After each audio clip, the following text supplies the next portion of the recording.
Hey guys, Britt here. Welcome to End Times Bible Prophecy. Make sure to hit the subscribe, like, share, and restack buttons. Well, are we on the brink of a big collapse? I believe the answer is yes.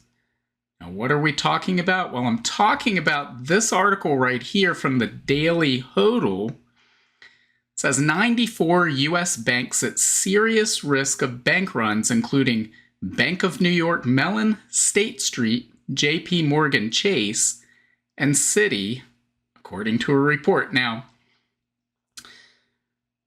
this headline may be a little bit over the top, and we'll talk about why, because I don't think J.P. Morgan and Citi will be at risk of these runs. We'll talk about why in a moment. But let's see what this says. It says, a total of 94 U.S. banks are at significant risk of experiencing bank runs by uninsured depositors if they show financial weakness, according to a new report. And we've talked about this numerous times, that these, what if you're a company and you've got payroll at a bank? It's likely not going to be below the $250,000 FDIC limit. So what are you going to do? You're going to transfer your funds to some other bank if you're afraid of the future of that other bank, because your business is at stake. So that's what we're talking about here. So when most people hear this, they go, well, I got $12 in the bank, I'm not worried about it. But your employer or a close friend or family member or neighbor's employer might very well have their payroll at one of these banks. It says an analysis from Florida Atlantic University, and we'll look at this in a moment, finds the billion-dollar banks in question, which includes 7 U.S. financial giants, have all reported a 50% or higher ratio of uninsured deposits to total deposits. The university's liquidity risk from exposures to uninsured deposits index shows Bank of New York Mellon has a 100% ratio of uninsured deposits, followed by State Street Bank at 92.6, Northern Trust at 73.9, Citibank at 72.5, HSBC at 69.8, JP Morgan at 51.7, and US Bank at 50.4.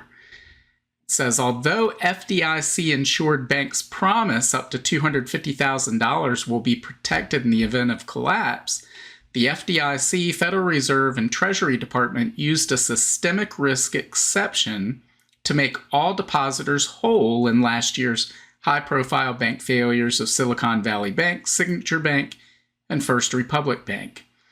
In this year's failure of Republic First Bank, the FDIC quickly arranged for Fulton Bank to assume all deposits. So March to May 2023, when we had the second, third, and fourth largest bank failures in U.S. history, the Treasury, FDIC, Federal Reserve got together and issued this systemic risk exception that guaranteed everybody's deposits.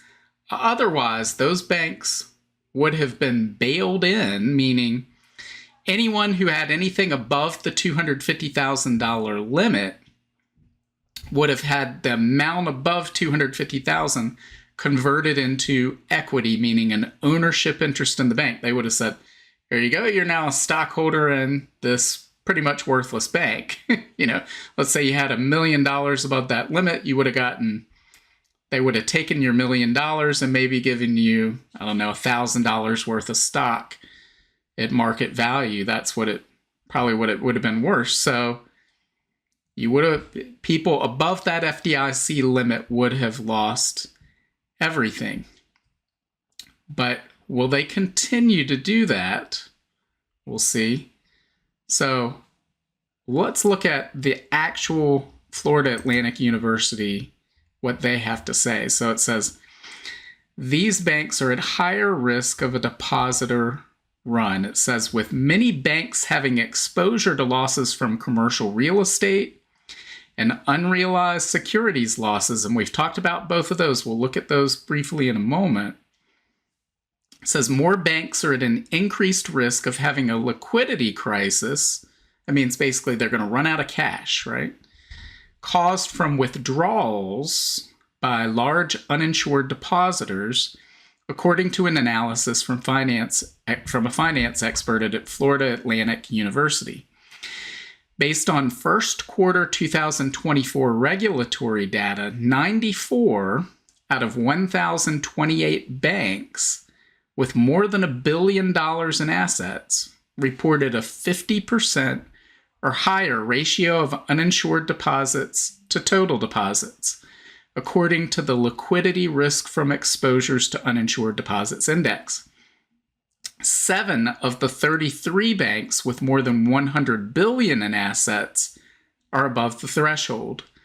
The Bank of New York Mellon has 100%, followed by State Street. We just looked at these ratios, 92.6%, Northern Trust 73, Citibank 72, HSBC 69, JP Morgan Chase 51, and US Bank at 50.4. The first bank failure of the year, Republic First Bank in Pennsylvania, was number 87 on the previous quarter's list with a 51.5% ratio, said Rebel A. Cole, PhD, Lynn, eminent scholar, chaired professor of finance at the College of Business.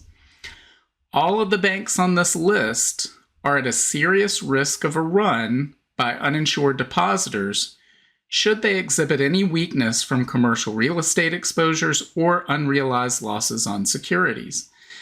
And here I would argue with that. Again, JP Morgan Chase, for sure. Citibank probably would be considered too big to fail by the Federal Reserve, by the Treasury, and they would bail them out at any cost. We've talked in the past about $1 to $4 quadrillion worth of derivatives. That's more than our minds can imagine, probably, of cash. And notional value of these derivatives is out there. They're basically gambling bets that have been placed all around the world. And 4 banks, according to the comptroller of the currency, currently have issued 87.6% of all of those derivatives. And we would assume that JP Morgan is number 1 on that list. I believe Goldman and Sachs. I'm not sure of the other 2. Citibank, I believe, may be one of the other ones. But for that reason alone, the Federal Reserve would simply print as many dollars as they have to keep those banks from going under. So I find it highly unlikely we would see a run on JP Morgan Chase, at least one that would lead to an end to a failure of JP Morgan Chase. Now, we could see a series of bank runs that leads to just a handful of banks having 98% of all the deposits. That may be what we see at the end of this. So some of these too big to fail banks are likely to get even bigger because that's the place people are going to turn to for safety, thinking there's no way the government will allow this one to fail. So that's where I'm going to transfer my deposits. So this goes on. It says the index, a part of the banking initiative at Florida Atlantic University, tracks 1,028 banks with more than $1 billion in total assets to calculate the ratio of uninsured deposits to total deposits using regulatory data. Banks that report a ratio greater than 50% are at an elevated risk of a run by uninsured depositors. 3 of the 4 largest bank failures in recent U.S. history occurred in 2023.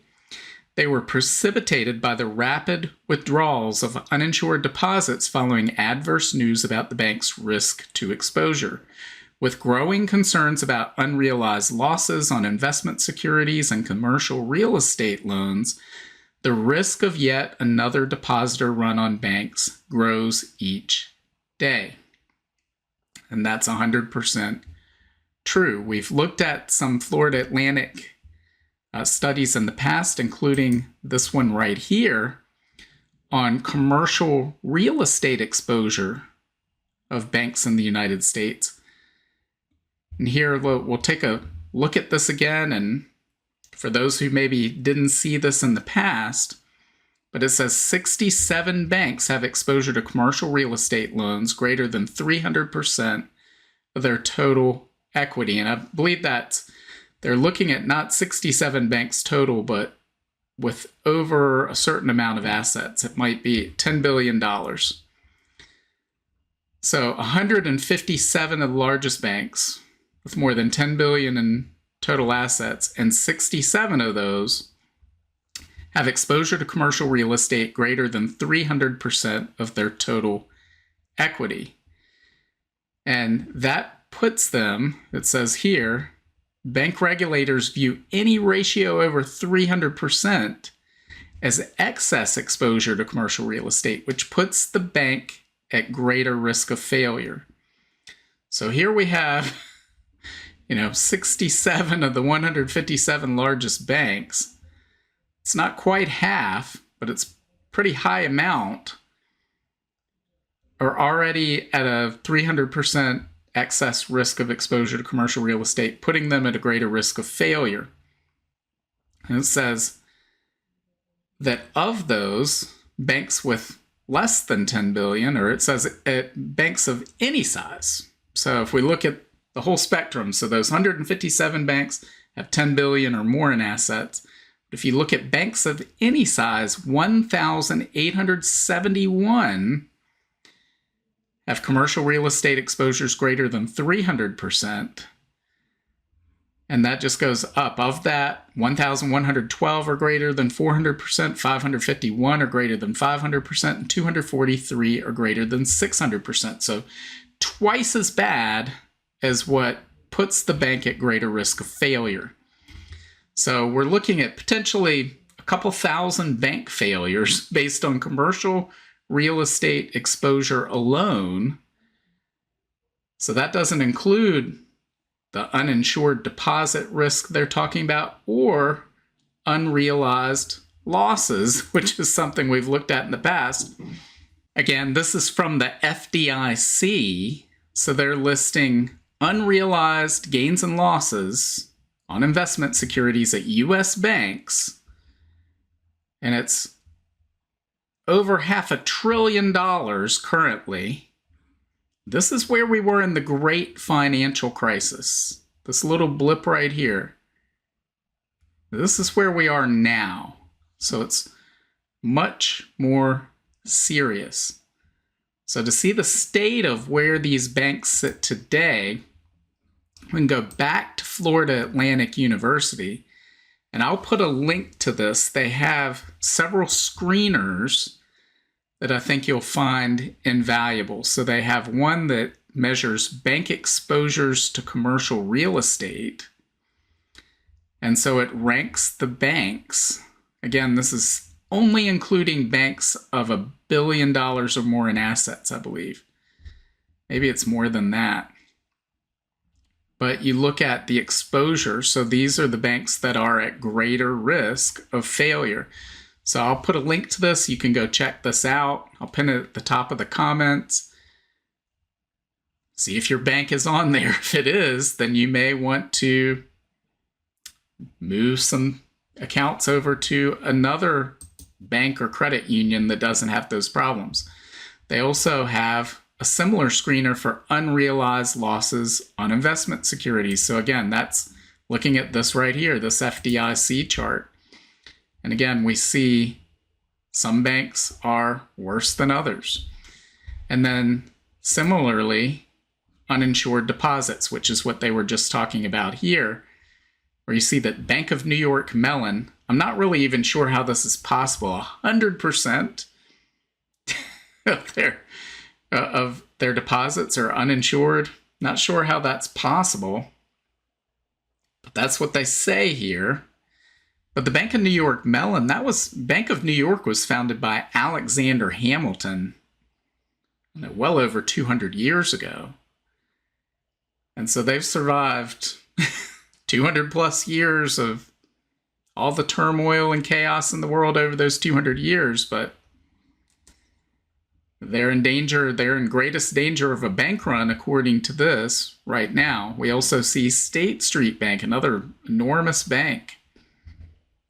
I mean, these are banks with assets of over $300 billion each. So there's some really large banks on this list. So again, I'll pin that at the top of the comments. Go check that out. But lest you think this is just a US problem, it is not. This is a global banking problem. It's a product of our debt-based monetary system and the fiat currency that's been being used. It's the compounded problem of decades of terrible decision-making by central banks, central planning by central banks and governments, devaluing their currency, manipulating interest rates that's put us in this place right now. But let's look at the latest article here from justdario.com. This is pointing to Japan. It says Norinchukin Bank chaos can trigger at any moment. He says a few weeks ago, Norinchukin Bank released its latest earnings report. Now, just for a little background, this is one of the largest banks in all of Japan. He says disclosing 1.8 trillion Japanese yen of unrealized losses in its investment portfolio. And again, that's not dollars, that's yen, so $12 billion, right? Still a big deal. But we'll get to why this is really a big deal in a second. It says, but shortly I'm going to show you how that amount is much bigger. He says, as you can observe from the latest balance sheet snapshot below, Norinchukin sold around 1 trillion Japanese yen of securities in the last quarter. How much cash did Norinchukin lose in selling those securities? Well, it was 181.3 billion yen. So a little over $1 billion. Applying some very easy math, we can quickly calculate that Norinchukin lost approximately 18% in principal in the process of unloading those assets. So what he's talking about in simple terms is they were selling off some of these unrealized gains, and by selling them, they realized those unrealized losses, right? And lost around 18%. So that would mean they got, for every dollar that they originally paid, they got 82 cents back, around 82 cents. It says, now logically speaking, do you expect that Norinchukin managed to sell the most illiquid and underwater securities in its portfolio, or the most liquid ones that could fetch a fair bid in the market? And so what's he talking about there? Well, he's talking about, if you remember, we looked at this right here a few weeks ago. This is from August 1st. It says this is 135 West 50th Street in New York City. In 2006, this building sold for $332 million. Yesterday, it sold for $8.5 million at auction. So that's not a very liquid asset. There weren't a lot of bidders who wanted this. So they took, 97% loss on that, not an 18% loss on that deal. So what he's saying is some of the things like this, loans like that, are still sitting on the books at Norinchukin. That's not what they sold. They sold the stuff that people actually wanted and still lost 18%. So they're sitting there with the other stuff that has much steeper losses associated with it. They weren't able to sell that because nobody wanted it. He says, of course, we're in the second scenario. Wait, does that mean that the losses on the rest of the securities portfolio are worse than 18% of the principal value reported in the books. He says it doesn't take an extensive understanding of fixed income markets to confirm that. However, we don't want to be too harsh with Norinchukin today, so let's only assume that they're losing 18% on average on the remaining securities in their investment portfolio. Considering Norinchukin still holds 43 trillion in yen, this means that the real unrealized losses are approximately 7.7 trillion yen. How much is Norinchukin's shareholders' equity at the moment? That means, what is Norinchukin Bank worth? What's its value? Well, around 5.7 trillion yen. Yes, my dear readers, we can say with a high degree of confidence that Norinchukin is now a bankrupt bank. So its unrealized losses are 7.7 trillion. The bank itself's only worth 5.7 trillion yen. That means it's bankrupt, as he says. He goes on, he says, as we know well, insolvent banks can continue operating as long as they remain liquid. This is why Norinchukin hasn't imploded yet. However, the bank can have liquidity issues at any moment, and at that point, the collapse will be simply inevitable. Again, what is he talking about when he says liquidity issues? Well, one liquidity issue would be a depositor at Norinchukin saying, give me my cash, close my account, give me my yen. And if enough depositors do that, well, then the inevitable collapse comes to be, right? That's pretty much what it means right there. So why does this matter? Well, he says, considering the incredibly bad shape of its balance sheet, why hasn't a run on Norinchukin Bank triggered already then?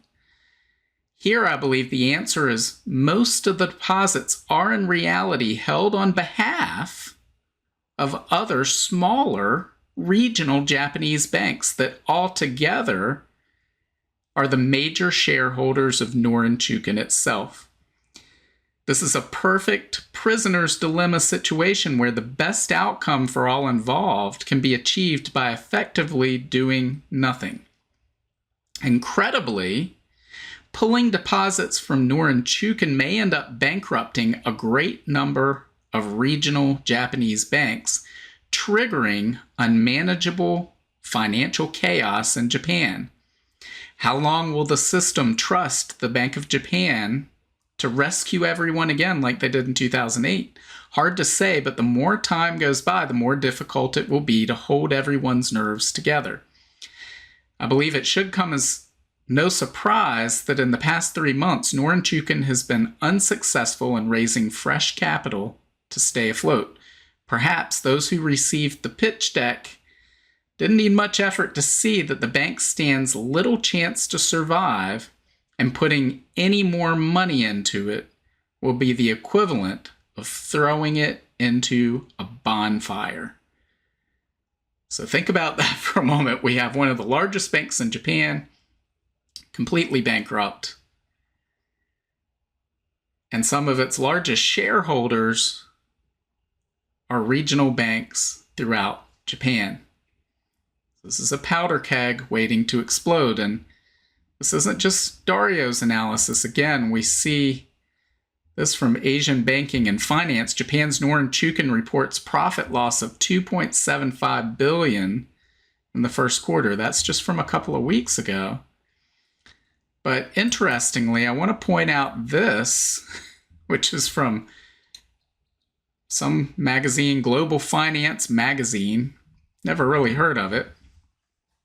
If you have, or you have a subscription, I would maybe not subscribe to it anymore because they have the world's safest banks in 2023, the global top 100. So this is the world's safest banks. You want to know what they are? This is just from back in November. So this is, I don't know, 8-9 months ago, 10 months ago max. And here we have, their top 100. And if we go down to number 94, 93 is Norinchukin. So out of all the banks in the world, they're the 93rd safest bank in the entire world. And you could go up and down this list.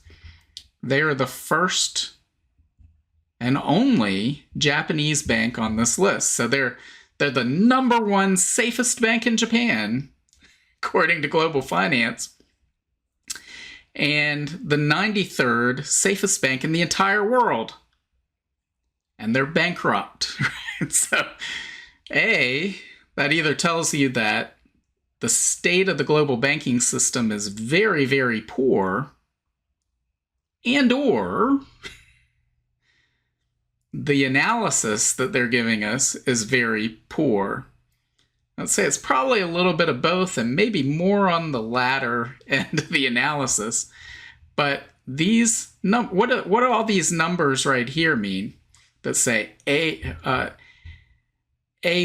and A and everything's great. They're an A bank. They're one of the safest banks. Let's see what those stood for. Well, those are Fitch ratings and scores, Moody's ratings and scores, S&P.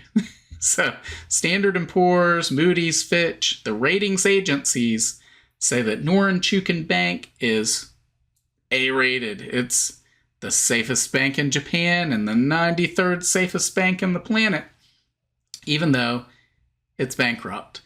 And what did we see? If you remember the great financial crisis, this was a problem. We had all of these mortgage-backed securities that were effectively worthless, these subprime loans that were made, loans made to people that they were called ninja loans, no income, no job, but people got a loan to buy a house, then they couldn't pay it. Well, all these mortgages were wrapped up together into securities, sold off to people, stamped with a AAA rating by these agencies who said, these are super safe because, that person may not have any income or job, and yet they took on this massive mortgage, but we took 1,000 people just like them and rolled them up into one security, so you're diversified, right?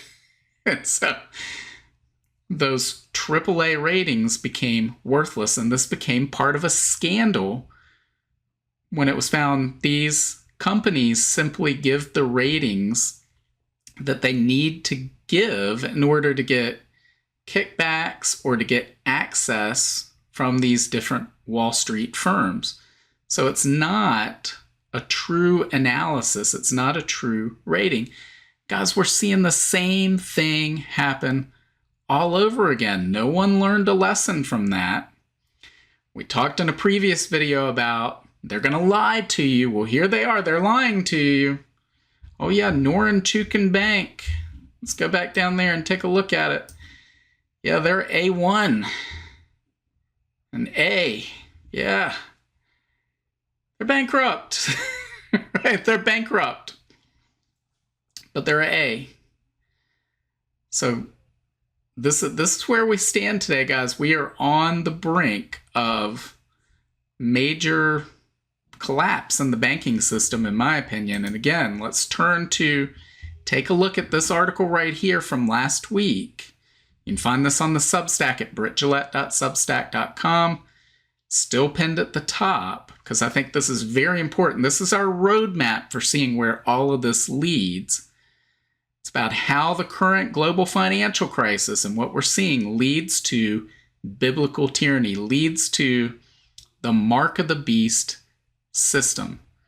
So where are we now? Well, we're definitely in a place where the Bank of Japan is trapped. Nothing they do is going to solve this crisis. Major pain is coming. And so we're here in continued volatility. We're in a place where the Bank of Japan and all the central banks of the world are trapped. The Fed is trapped as well. And people who say, the Fed will issue this emergency rate cut and reinflate everything. If they issue an emergency rate cut, it actually exacerbates the yen carry trade unraveling that we saw a couple of weeks ago, which is going to continue unraveling soon. This financial crisis is not over.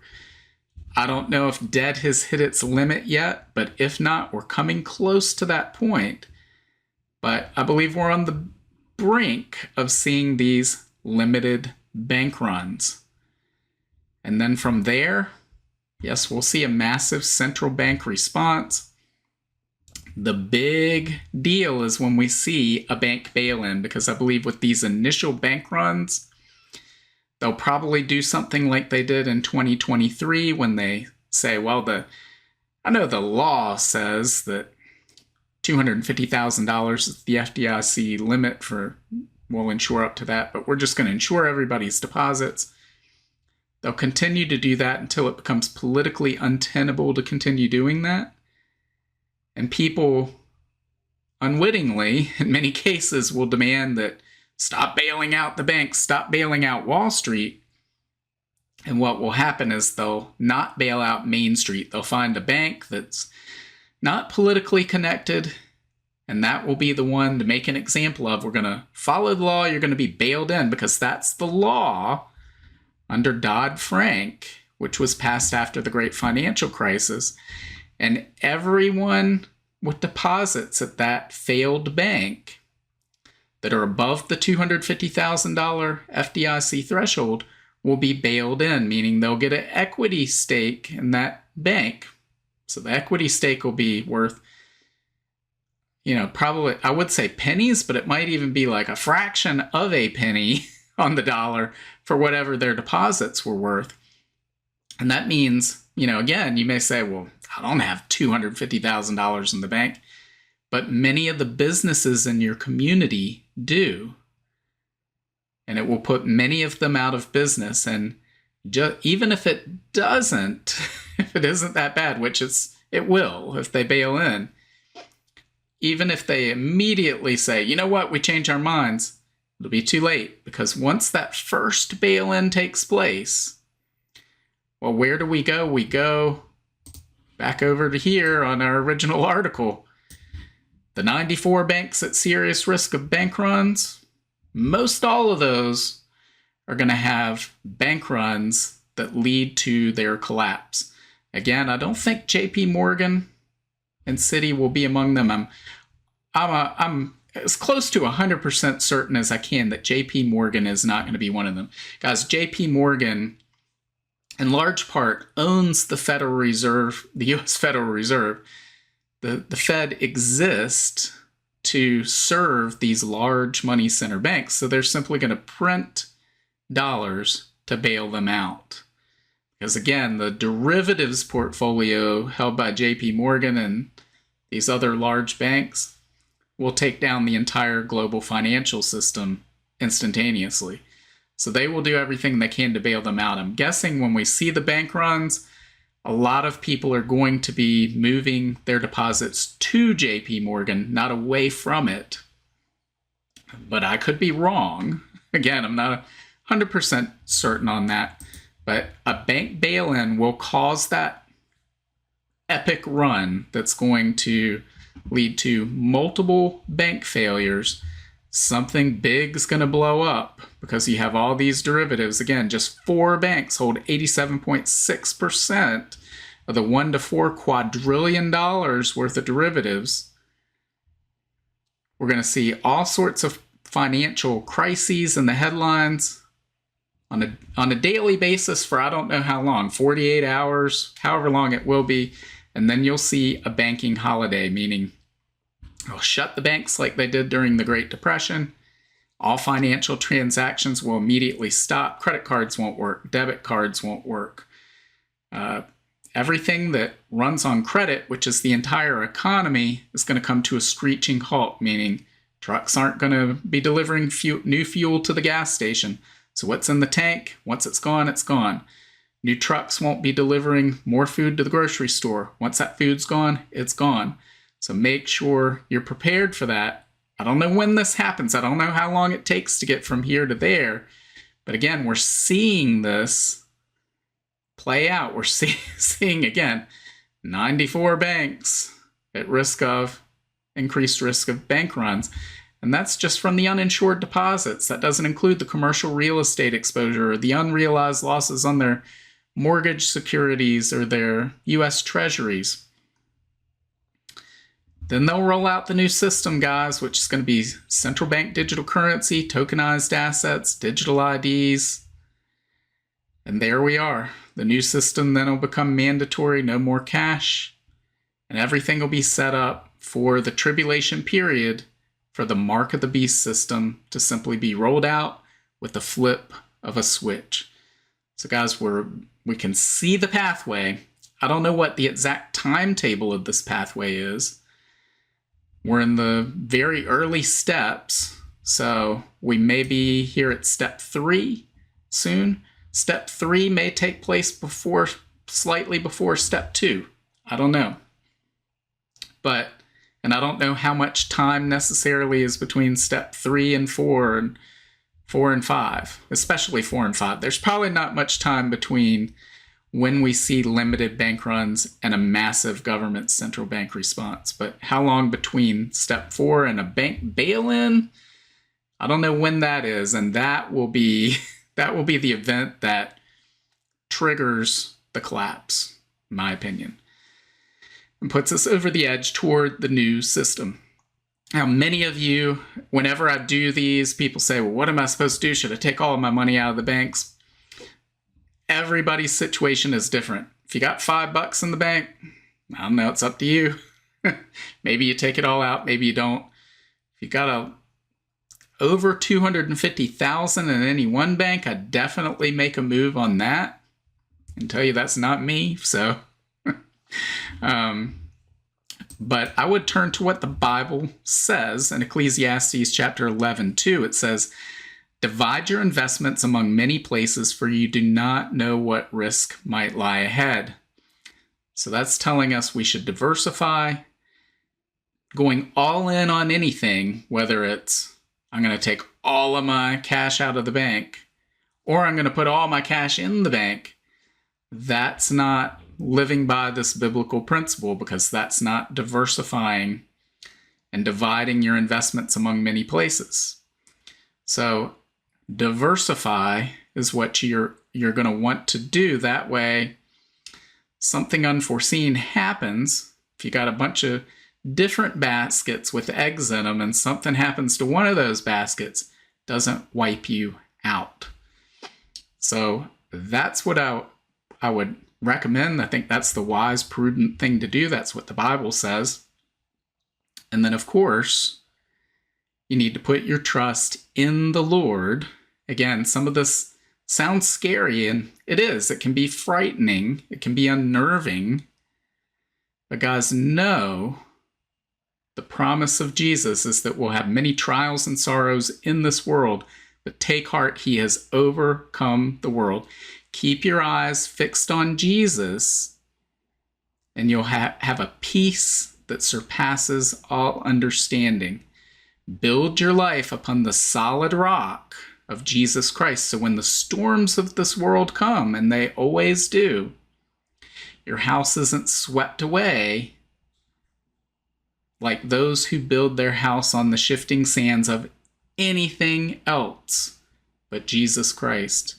So guys, don't be afraid of all of this.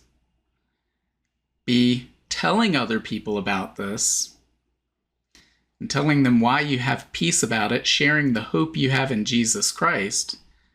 But we need to be warning other people that if they're not diversified, they need to be. And that their hope should be in Jesus and not financial fortresses or bank accounts, stocks, any of those things, because those can vanish in an instant. And unfortunately, there's going to be a lot of people that find that out when it's too late to do anything about it. Hopefully, those people have built their lives on the solid rock of Jesus Christ. If not, we need to be there ministering to those people and helping them to rebuild on that solid foundation. Share the hope we have in Jesus. So let me know what you think. Leave your comments below.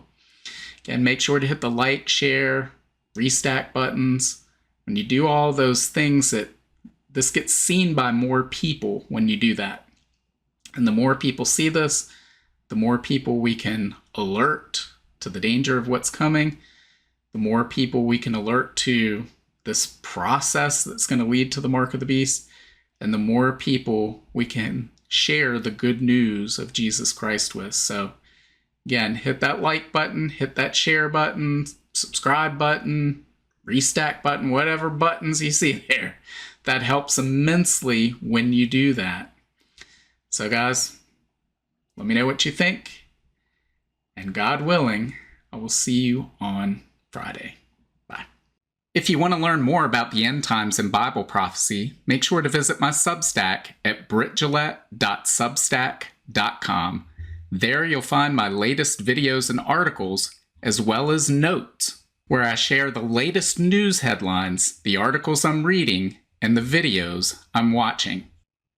Subscribe for free, and each new post on Substack will be sent directly to your email. Just scroll to the bottom of the homepage and hit the subscribe button. As an added bonus, your first welcome email will include a link to a copy of my free ebook, 7 Signs of the End Times. Also, make sure to check out all of my books. Just look up Britt Gillette on Amazon, Barnes & Noble, Apple iBooks, Google Books, Kobo, or anywhere books are sold. Thanks for watching today, and until next time, keep your eyes fixed on Jesus, the author and perfecter of our faith.